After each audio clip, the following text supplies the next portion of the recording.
पाठ 2 वर्ण विचार ऑर्थोग्राफी। वर्ण भाषा की सबसे छोटी मौखिक ध्वनि के लिखित रूप को वर्ण कहते हैं।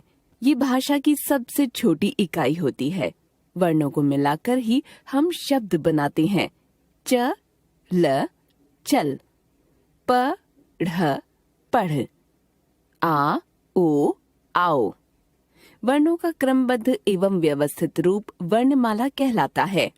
स्वर जिन वर्णों के उच्चारण में हवा बिना किसी रुकावट के बाहर आती है वे स्वर कहलाते हैं।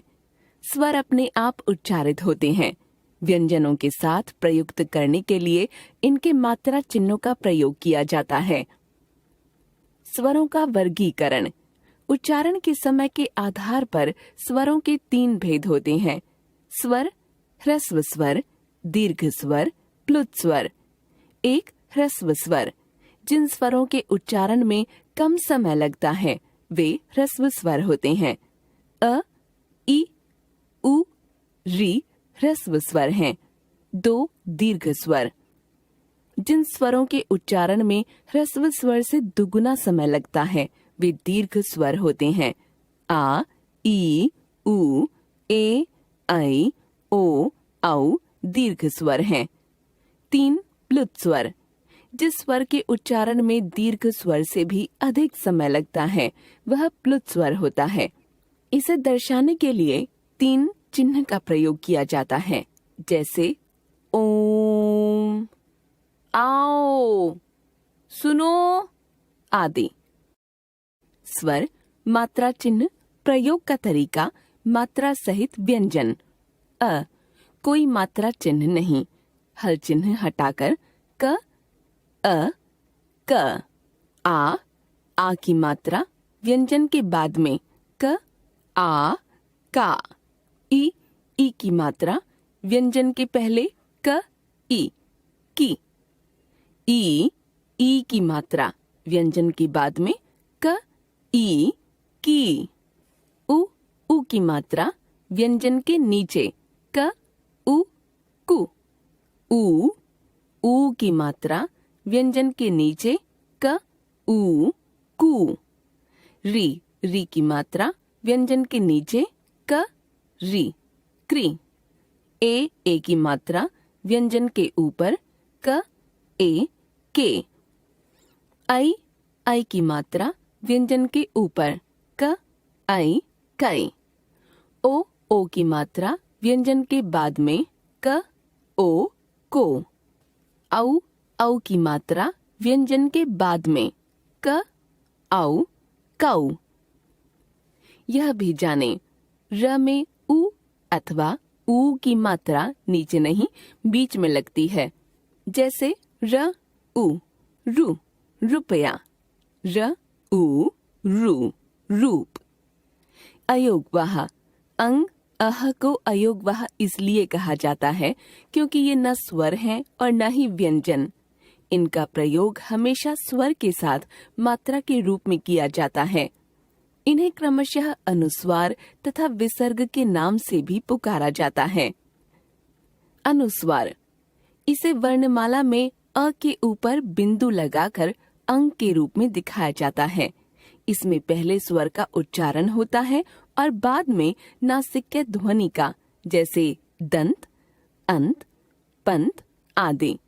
अनुनासिक आ आदि स्वरों में अनुनासिकता को प्रकट करने के लिए चंद्र बिंदु का प्रयोग करते हैं, जैसे आंख, चांद, अंधेरा आदि।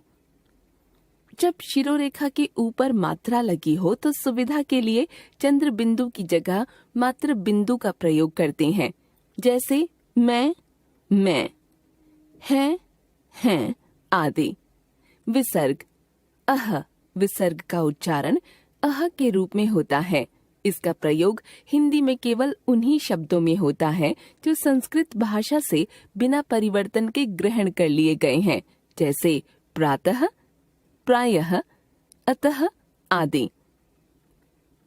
व्यंजन सभी व्यंजन स्वर के बिना होते हैं, परंतु हम इनका उच्चारण स्वर की सहायता से करते हैं। व्यंजनों में अ वर्ण लगाकर बोला जाता है। क, अ, क, ख, अ, ख, ग, अ, ग आदि। इस प्रकार व्यंजनों का उच्चारण स्वरों की सहायता से किया जाता है। जिन वर्णों के उच्चारण में हवा मुंह के किसी भाग से टकराकर बाहर निकलती है, वे व्यंजन कहलाते हैं।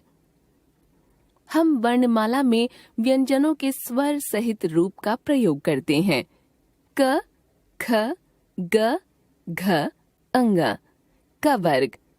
च, छ, ज, झ, इया, च वर्ग। ट, ठ, ड, ढ, ण, ण, ढ नवविकसित व्यंजन, ट वर्ग। त, थ, द, ध, न, त वर्ग। प, फ, ब, भ, म, प वर्ग। स्पर्श व्यंजन, य, र, ल, व अंतःस्थ व्यंजन, श, श, स, ह ऊष्म व्यंजन, ज, फ आगत व्यंजन। यह भी जाने, व्यंजनों के उच्चारण में स्वरों की मदद लेनी पड़ती है। लिखते समय स्वर रहित व्यंजन हो सकते हैं। शब्द में स्वर रहित व्यंजनों का भी उच्चारण किया जा सकता है, जैसे बच्चा, प्यास, रास्ता आदि। क, ख के नीचे लगे चिन्ह को हल चिन्ह कहते हैं। हिंदी वर्णमाला में क, अ, क, ख, अ, ख आदि वर्ण असहित ही बोले और लिखे जाते हैं।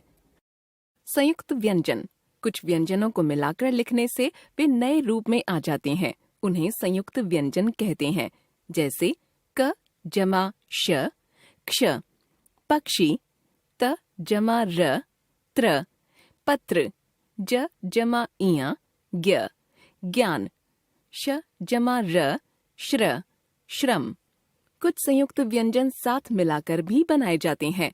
प्रायः वर्ग का पहला वर्ण दूसरे के साथ, तीसरा वर्ण चौथे के साथ मिलकर संयुक्त व्यंजन बनाते हैं, जैसे मक्खी, मक्खन, अच्छा, गुच्छा, गड्ढा, बुद्ध आदि।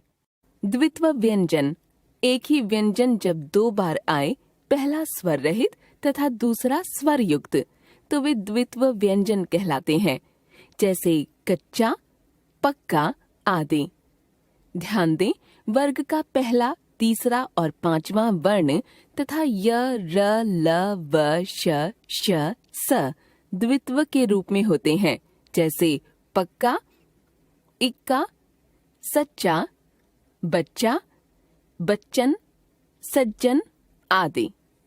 दूसरे और चौथे वर्ण ख, घ, छ, झ, ठ, ढ, थ, ध, फ, भ आदि द्वित्व व्यंजन के रूप में नहीं मिलते। र का प्रयोग, जब र स्वर रहित र हो तो व्यंजन के ऊपर रेफ के रूप में लिखा जाता है, जैसे वर्ण, धर्म, कर्म, दर्पण, नर्तक आदि। यह जिस व्यंजन के ऊपर लिखा जाता है उससे पहले बोला जाता है। जब र का स्वर युक्त रूप किसी स्वर रहित व्यंजन से मिलता है तो र उस वर्ण के नीचे लगाया जाता है। इसे पदेन कहते हैं, जैसे क्रम, क, र, अ। यहाँ क स्वर रहित व्यंजन है और र स्वर युक्त है। प्रीति, प, र, ई। यहाँ र स्वर युक्त है। जब र का स्वर युक्त रूप ट, ड वर्णों में लगाया जाता है तो हल चिन्ह के साथ मिलकर अंग्रेजी के उल्टे वी के आकार का हो जाता है, जैसे ट, र, ट्र, ट्रक, ट्राम, ड, र, ड्र, ड्रम, ड्रामा आदि। आगत वर्ण, अंग्रेजी भाषा से आए शब्दों में अ का उच्चारण हिंदी आ से भिन्न होता है। यह ओ तथा औ के मध्य का प्रतीत होता है, अतः उन शब्दों के ऊपर चिन्ह लगाया जाता है, जैसे डॉल, बॉल, डॉक्टर, कॉलेज आदि। हिंदी में अरबी, फारसी, उर्दू, अंग्रेजी भाषाओं के शब्द निरंतर प्रवेश कर रहे हैं। उनका उच्चारण हिंदी की ध्वनियों से अलग है। व्यंजनों के नीचे एक बिंदु लगाया जाता है, इसे नुक्ता कहते हैं। जैसे जमाना, जमा, मजदूर, मजबूर, फसल, फल, फन, फण। इनके उच्चारण में भिन्नता होती है। नुक्ता लगे ज तथा फ में कोमलता अधिक होती है। वर्ण विच्छेद।